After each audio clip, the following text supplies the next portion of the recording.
Hi, Humpy. Hi.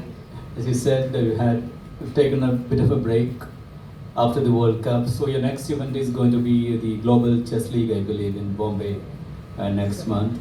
And how are you looking forward to that? And after that, you will be defending your World Rapid title. So how do you look forward to those two tournaments? Um, yeah, Global Chess League is one of those events where every player would love to play. Like it has always different formats and different kind of energy. Last year they had created a new time control without the increment, and it had a lot of impact on the results.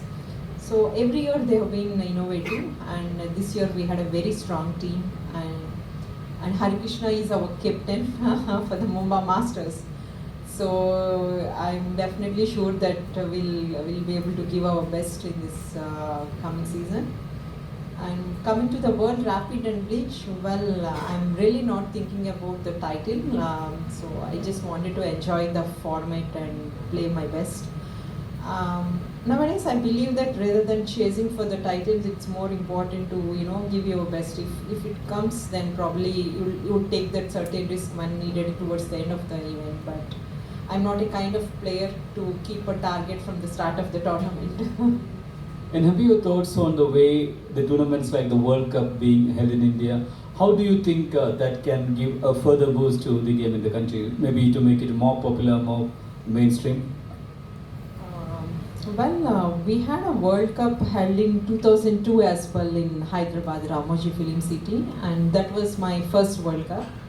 I still remember when we play such tournaments, that too in a home country, we see a lot of crowd coming, and the enthusiasm in the kids will grow more towards the sport.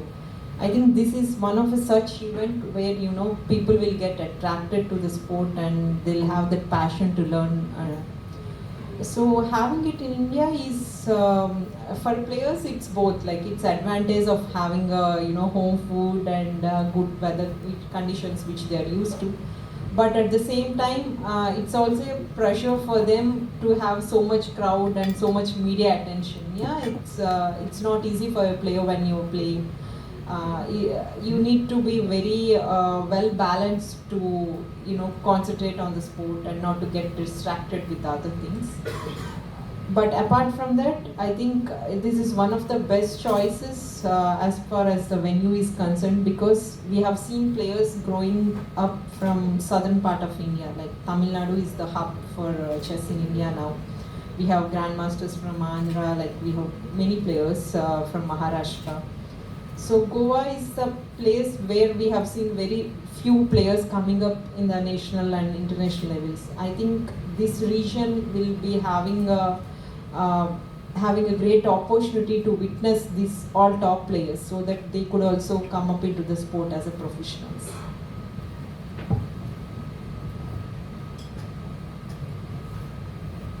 Humpy, the venue for the next candidates has been announced. It's in Cyprus. What do you think about the field, the women's candidates, and what are your thoughts on that?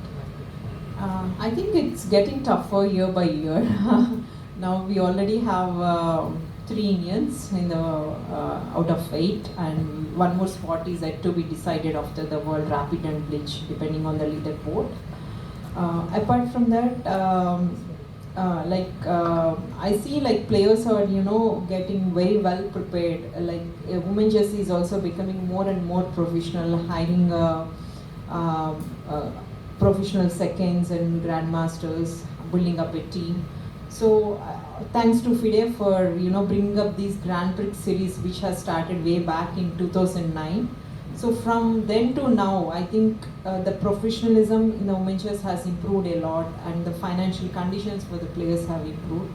But I believe in the future we'll be also neck to neck with the men in competing for the prize fund and for competing for the best places.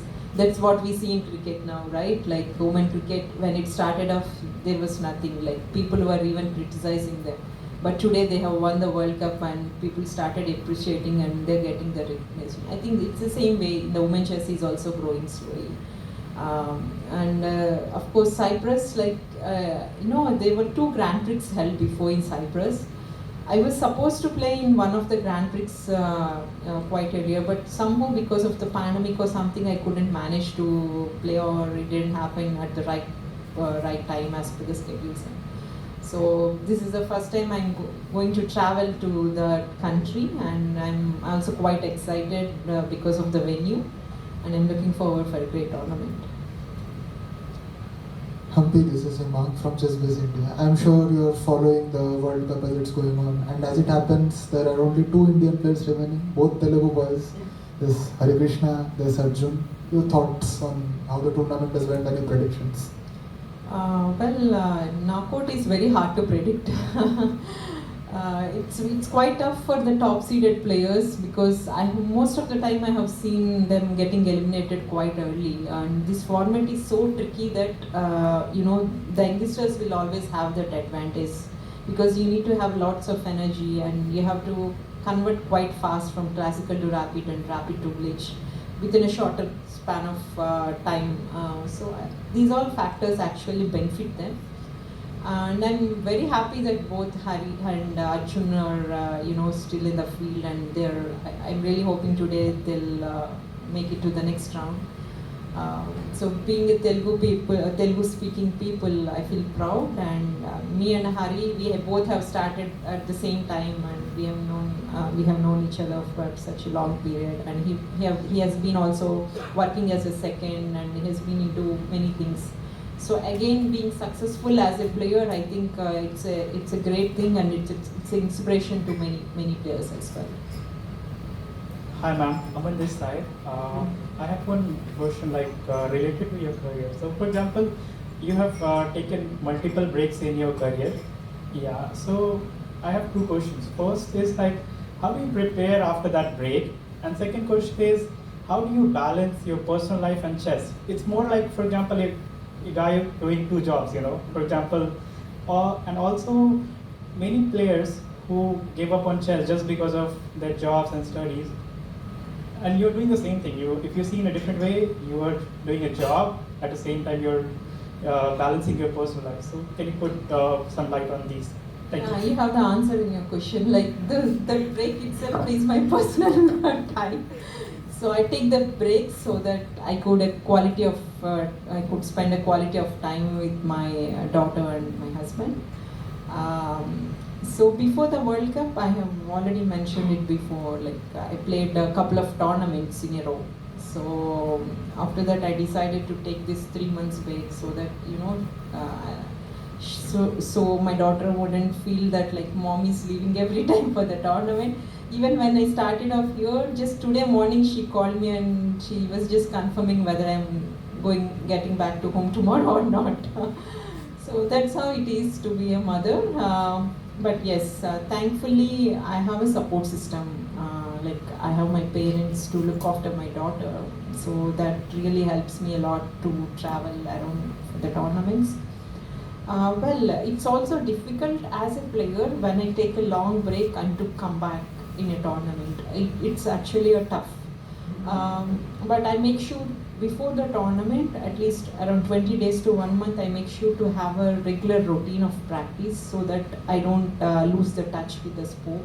I try myself in solving puzzles and playing a lot of online games, to get to that mindset. Of course, sometimes as a player you might be successful, sometimes you may not, but it's all part of the sports person's career. Thank you, ma'am. Yeah, Humpy, you just mentioned how tricky the format is when you have to switch between classical to rapid to glitch. So, when you were playing the World Cup, how did you do it? Is there a mindset shift which has to come in, or how did you tackle this problem? In fact, I didn't expect to reach the finals. I was mentally prepared for every round that, okay, I might get eliminated, it might happen, because I have played so many knockouts. There are times when I got eliminated in round 2, and there are times when I played 3 or 4 semi-finals and I lost it. So the only thing I told myself was to give the best whatever I could on that particular day. But of course, as a player, I do have certain limitations, and energy also matters a lot in this format. Going towards the end, after playing especially the semi-final tie breaks with Lee Thiong Lee, I also lost a lot of energy. And if you're playing a Swiss tournament, you could just stick on to your own preparations. Like, you don't need to spend so much on changing the opening report for just one particular game.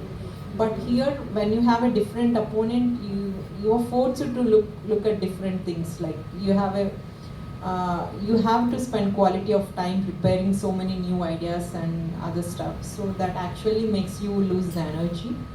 I think that's why I felt like this format is more suitable for youngsters, because they definitely, people might think it's a indoor sport. How does the energy matter so much like the outdoor ones? But at the end of the day, your brain needs a rest, and you have to be fresh enough to play practically over the board. Especially in rapid and bleach formats, those small things matters a lot depending on how energetic you are. Hi Humpy, I'm Manish. My question was, if you had the power to bring back one player in this event, who would it be? Only one? Yeah. Maybe two also you can tell. Yeah, if it's two, I would like to bring back Ian Nepoinchi and Gukesh. Thank you so much. Couple of questions. Are you playing any classical tournaments before Cyprus, and how much time did it take for you to recover from the final loss against Libya? Well, I'm not sure about the classical event after the World Rapid and Bleach, because I haven't seen any official events getting confirmed before March. So mostly I might play directly the candidates. Well, coming to the loss, yes, it's a painful, like any other person. When you lose the world title, it's a bit disappointing. I think maybe for a week or so, it took me time to come back.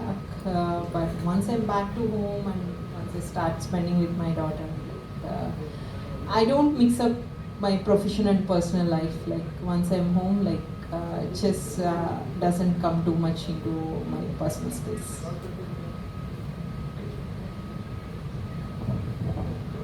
Humpy, you have spoken about the growth of women's chess in the country. How do you see has the reach has been far enough for women in the country to consider it as a full-time profession? Well, I think only if you are in the top 10 of the women world rankings, I would consider they could be they are sustainable to be a professionals. But rest of them, yeah, still it's not that so comfortable. But it's much better than the previous generation. That's what I can say. Well, if you talk about the financial conditions, you can't compare it. I don't think most of the players are just playing for the money or something. It's also out of passion. Because probably if we are putting the same amount of energy in any other sport like cricket, or if you look at some tennis or some other sports, you'll be earning much more higher. Any more questions?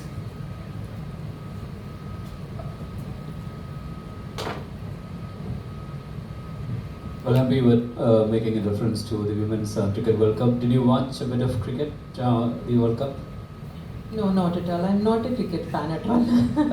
But as you said, that showed how a sport in women, can bridge that gap. As you said, maybe chess. What is actually, keeping Indian women just back compared to men? We don't have that many top players in world ranking. Maybe they are lacking the kind of support they needed. And support in the sense, it's not just about the finance, but also like having a proper coaching, guiding them to get the right kind of trainers. Because men, like for boys, it's very easy for them to travel or to gather in one place and to start working. But for girls, like we have that hesitation from the parents also to send the girl individually or to send to some new place. So these kind of hurdles are always there in the society. Unless we have a proper training system, kind of where unless we have a professional coach who takes care of the players depending on their style, I think it's difficult to get a group of players always coming up. Till now, I believe it's most of an individual effort of the players, like either with the support of their family or whatever interest they had towards the game. That's how they have built up their career. Thank you so much.